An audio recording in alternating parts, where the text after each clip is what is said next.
Hey guys, it's Eric here, and cheers, it's Friday.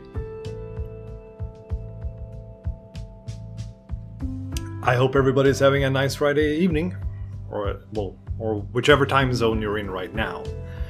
I've been thinking a little bit, considering that I've been talking about role-playing games now for quite a bit, and considering the fact that there is a Swedish role-playing game that is going to be released as a video game. So I thought, I don't really know that much about the video game. I'm going to check it out, and I'm probably going to talk about it in some future episode. This is just like a getting started episode where I'm going to talk about the basics of everything, and we're talking about Mutant Year Zero. I think it's called Road to Eden, is like the subtitle to that one.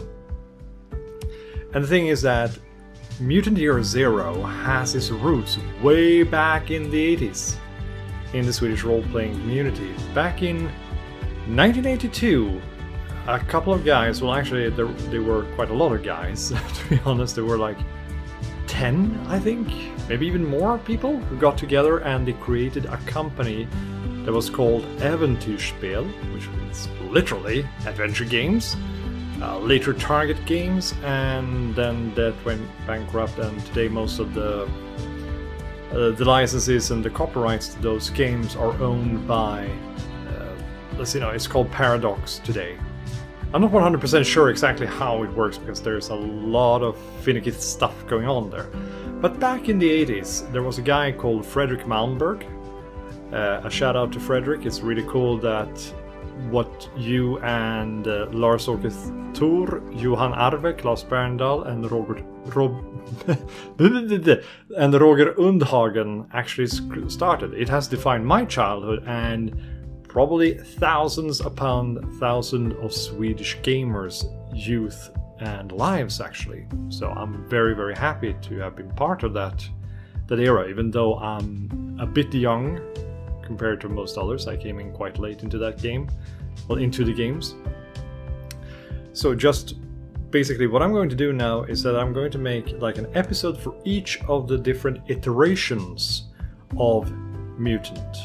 The first one being, I think it was 1982, which was constructed by somebody called Mikael Petersen and Gunilla Jonsson, which had Fredrik Malmberg as a developer and a project leader. I think it was 1989 came the next Mutant, which was by Henrik Strandberg and Mikael Petersen. So there were two, like there was a big difference between them, because after 89 version came Mutant Rymd, which actually then kind of splits off everything, because regular Mutant didn't develop any further there. It went off into what is now known as Mutant Chronicles on its third edition with the help of Modifius. After Target Games closed down in the beginning of the 2000s, I can't remember exactly when. In each episode, I'm going to have all the dates correctly down. But in the 2000s, there was a company called the Iron Ring, Järnringen, which bought or rented the license for Mutant, and they made a new Mutant which hails back to the original one, to the first Mutant of the 80s, called Mutant Undergångens Arvtagare, which would mean basically Mutant the Heirs of Doom, which was very, very popular. Amongst them was Joakim Bergström, Martin Bergström, Mattias Jonsson, Mattias Lilja. And I think there were probably a few of the old guys probably involved in some way or another. I don't know 100%. I'm going to check it out.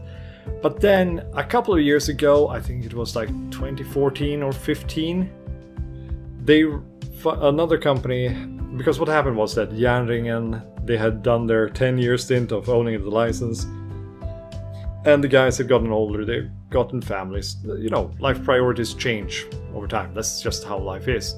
So they stopped doing that, and a new company emerged called the Fria Ligan,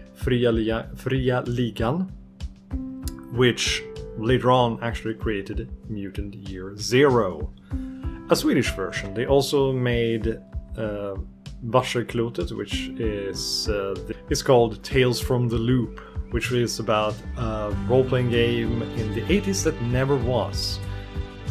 It's based on Simon Stålenhag. So that's what I'm going to do, and we'll see what happens. Keep your eyes open. I think there will be like...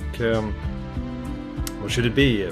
Well, probably about maybe 5 or 6 episodes that I'm going to do where I talk about the history and a little bit about each of the role-playing games leading up to Mutant Year Zero and Mutant Year Zero The Road to Eden.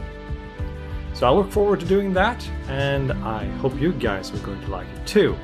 But now I'm going to sign off, and I wish you guys a nice Friday evening. Bye bye!